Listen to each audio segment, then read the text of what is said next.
Teďka vám ukážeme, Jak zvonit. jak se zvonit. Přesně. Na naše staré dobré kamarády, které jsme řekli v minulém kousku dílu. Určitě jste ho viděli, Jako- že kdo ho neviděl, nemá šanci. Dívejte se, jo, tady má prostě super popelnici, jo.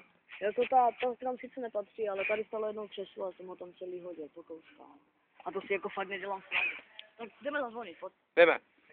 Prosím vás, cenzuru nemáme, jo, tak se nedívejte na jména. Je tam Žigro, jo, prosím vás, cenzura, ano, píp.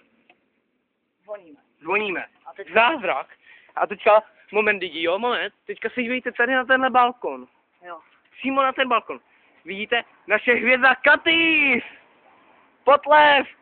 Woo! Vyhrála jste zvonek. Co chceš? Co chceš? My netočíme, my jsme pořád, který moderují LG. A MC. My děláme prostě takový super dobrýky, pokud jsme tě ještě o tom nepozornili. Ano, a chceme A vás teďka- upozornit, to je naše nová moderátorka Katýs. Ona jako, ona o tom, My se vám omlouváme, Katýs zrovna nemá make-up, tak je trošku. ona o tom ještě neví, víte jak, no ale když nemá make-up, tak nemá život.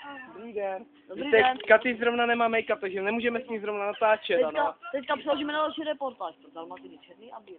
Ano, tady vidíte nádherného Dalmatinka, sice k nám nebyl v programu, protože my nemáme žádný scénář, my točíme bez scénáře. Tam je prostě Petr, jo, jako. To je prostě můj sexy kamarád, jo, jako z dětství. A prostě Kača jako má super ponožky. Počkejte, tohle je reportáž, jak zazvonit na Katýs a na maštíky, jo. A má Moment. super kontejner, jo. Ano, ten je kontejner, kde se vlezlo celé křeslo. Ten se ještě ten ještě prostě nechodí, jo, prostě, jo.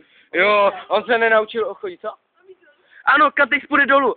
A bez make-upu, to je jediná možnost, kdy vidíte bez make-upu.